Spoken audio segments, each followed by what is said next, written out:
Mary Red Robinson, you did the right thing. I believe that you did your homework and you did your research on me. And you gave me a test in the courtroom that day when the 3 bailiffs came out in succession and each put handcuffs on me. And you said,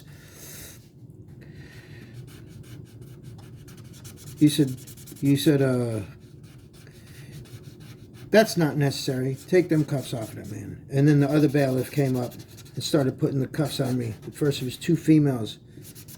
And then she says, that's not necessary. Okay, and then she takes it. And then the man bailiff come up.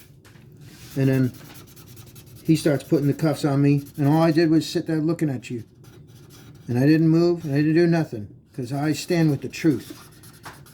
And like Psalm 55, you honored that. And then when that man put the handcuffs on me, you says, you don't have to do that. Release that man. He behaved himself here today.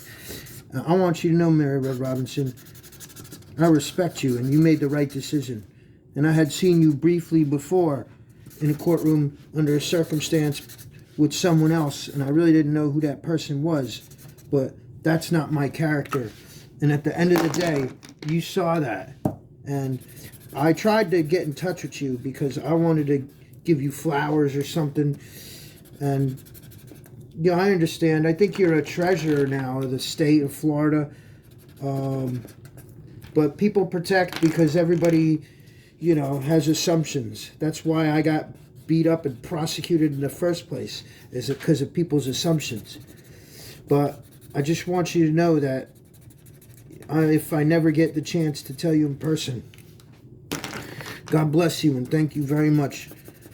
And no matter what anybody says, I know in my heart I have been a witness to you honoring not only the Constitution, but the truth. And I still have problems because there are triggers and there's still profiles going on in other aspects where things happen, and I would like to be on a do not detain list, and I would like closure. And I would like to have accountability brought to those people because it wasn't fair either way. And so much other stuff had happened because of that even when it was thrown out and Mike Satz kept his qualified immunity, I was entwined in another circumstance of BS that shouldn't have existed in the St. Lucie County courts with another corrupt judge that was just as bad as Fred Berman. And, they had their way with me because the general public is scared when cops and stuff are involved. But I had nothing to live for but the truth. Every day, all day, yesterday, today, and tomorrow. I live for the truth, and I stand with the truth, and I have honor for that because I'd rather die with principle, know that I was trying to do the right thing, than just to give up because I can't live with myself. That's what my principle is about. And, I wish wellness for you and your family, and I wish for you to be happy and healthy and safe and free of stress. Sounds pretty good. I would like to have the same thing too. I've been through a lot since then, and it's still here. It's 8.5 years later, and it's very hard to get my life back together under these circumstances because it haunts and it triggers and it taints and it scares people because it just doesn't go away. It just doesn't go away, and that's why I would like to get closure. And my mom can't talk about the stuff. I asked her if she could describe what happened that day in court because it's pretty unbelievable. And, that situation, my family pretty much abandoned me in a lot of ways, not to condemn them. A lot of friends stopped being friends with me because of the cops were chasing me around. I lost opportunities. I lost money. I lost property. I lost business. I lost my momentum as an artist. I lost the McDonald's account with the possibility of really having my artwork mainstream for what I was doing. I lost so much, and but in hindsight, there's no hindsight.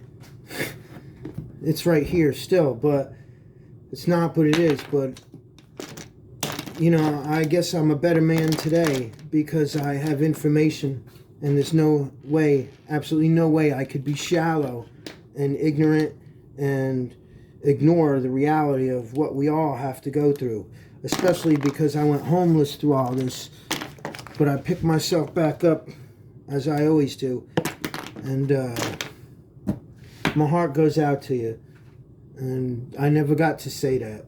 That's what this is about. And until I get closure, I don't think I'm going to feel good. Somebody asked me what closure is, and I just think acknowledgement and accountability and a backtrack, because those things were wrong. And if it was today, I wouldn't have had to deal with any of that, because it would have went away a lot quicker without me having to suffer the consequences. But it was early in our system and life, and you know, police accountability wasn't an aspect at all. State's attorney accountability wasn't an aspect at all. Judge accountability for like Fred Berman, what he did was absolutely ridiculous. That man, to me, he's a disgrace. The 2 times I was in court before him, you know, the first time he threatened me the first time because he's a judge. He could do whatever he wants. And the second time he told me I wasn't there to my face, put a warrant out for me. I already said that probably. But you did the right thing. And, you know, I apologize if you had any flack over it. I'm sure somebody, at least 1 or 2 people, were probably pissed off at you for letting me go. But every second of every day that I have now is because of you, in the sense that I have hope and I feel to continue, you know, in a lot of ways. And we could always do better. And I try to do the best I can in everything. And I think that if I get my way of closure and some kind of aspects, then that will be an effort as an American that I'm making, so I could deliver a circumstance that forces people to be better by making them accountable. And our people need something. And from what I've learned and from what I've gone through, I've been able to help other people in legal situations. And that's a gift in itself. But at the same token, each day is a struggle. The only time the days are not in a struggle is if I'm totally engulfed in some kind of nature. And unfortunately, I'm not to that point yet.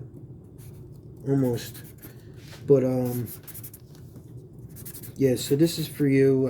I don't know what else to say, but I have to say something, because as the days go by, we get older, and in time, you know, takes a hike in its ways. And I thank you a lot in positivity and goodness. And it's helped me. You have become an example, and as I am a witness for myself and to be witnessed, it's a good thing, because you're part of that.